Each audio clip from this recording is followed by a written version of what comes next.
इस वीडियो में हम आपको यह बताएंगे कि पर स्त्री संग का क्या जीवन में प्रभाव होता है और इनसे कैसे बचें।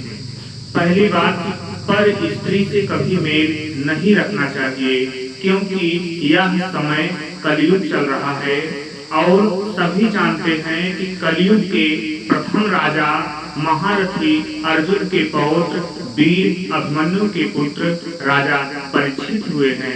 राजा परीक्षित ने कलयुग को 5 स्थान दिया हुआ है। पहला स्थान जहां जुआ खेला जाता हो, दूसरा स्थान जहां मद्यपान होता हो, तीसरा स्थान जहां पर स्त्री संग हो, चौथा स्थान जहां हिंसा होती हो, पांचवा स्थान जहां अत्यधिक धन या सोना हो। इन पांचों स्थान पर मनुष्य का सर्वनाश होता है। इसलिए हम तीसरे स्थान को जीतने का उपाय बताते हैं। पराई स्त्री से मेल इसलिए नहीं रखना चाहिए क्योंकि किसी कवि ने कहा है, पर नारी पैनी छुरी तीन तरफ से खाए, पर नारी पैनी छुरी तीन तरफ से खाए, धन हरे यौवन हरे घोर नरक ले जाए। पराई स्त्री को नुकीली छुरी के समान कहा गया है। जैसे जो अस्त्र जितना चमकता है उतना तेज वार करता है, उसी तरह जो स्त्री रूप में जितना सुंदर होती है वह पर पुरुष को उतना शीघ्र बर्बाद कर देती है। इसलिए अनिहि वर्णनीयम पर कलत्रम, पराई स्त्री के चेहरे का दर्शन नहीं करना चाहिए। अब हम बताते हैं एक कहानी के माध्यम से कि अपने आप नेत्रों को कैसे काबू में करेंगे। एक समय की बात है कि एक नौजवान इंसान बुरे निगाहों से बहुत परेशान था। वह एक बुजुर्ग के पास जाता है, कहता है मैं नौजवान हूँ, मैं अपने निगाहों को काबू में नहीं रख पाता हूँ, मुझे उसका कोई उपाय बताइए। कहें ठीक है बेटा, तुम्हें मेरा एक काम करना पड़ेगा। वो कहा क्या है? उन्होंने कहा कि मैं आपको एक प्याले में दूध दे रहा हूँ, उस प्याले में दूध भरा हुआ रहेगा, आपको इसी गली में फला बुजुर्ग के यहाँ उस दूध को पहुँचाना है।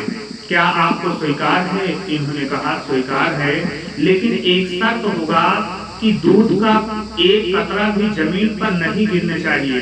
अगर जमीन पर एक कतरा भी गिर गया, मैं आपके पीछे नौजवान इंसान को भेज रहा हूँ, वह भरी बाजार में तुम्हें मारेगा। इन्होंने कहा स्वीकार है। तो जब प्याले को ले जा रहे हैं तो उन्होंने अपना पूरा निगाह प्याले पर किया हुआ है और जाते जाते कहीं भी एक कतरा नहीं गिरा। जब लौट कर आए तो बुजुर्ग से पूछने लगे कि मुझे उपाय बताइए। इन्होंने कहा कि आप आज जाते समय आपने क्या क्या देखा? तो उस नौजवान ने कहा कि आज मैंने तो कुछ नहीं देखा, क्योंकि मेरी निगाह था कि प्याले का एक कतरा भी कहीं गिर जाएगा तो मैं भरी बाजार में मार खाऊंगा। तो बस आज आपने सीख लिया, उसी तरह डरो कि अगर मेरी निगाह कहीं बुरे स्थान पर चली जाएगी तो हमें ईश्वर दंड देगा। इस तरह उस नौजवान इंसान की समझ में आ जाता है। इसीलिए कभी भी पर स्त्री के चेहरे का दर्शन तेज निगाह में कभी नहीं करना चाहिए। इसीलिए स्त्रियों का सबसे बड़ा गुण होता है हया, अर्थात यह ईमान का एक हिस्सा है, शर्म का होना। जब स्त्री शर्म के आभूषण को पहन लेती है तो उसके पूरे जीवन की सुंदरता बढ़ जाती है, और जब स्त्री सोने या चांदी के आभूषण को पहनती है तो केवल उसके शरीर की शोभा होती है। इस तरह यदि हमारी वीडियो आपको अच्छा लगा हो तो उसे लाइक करें, शेयर करें एवं सब्सक्राइब करें।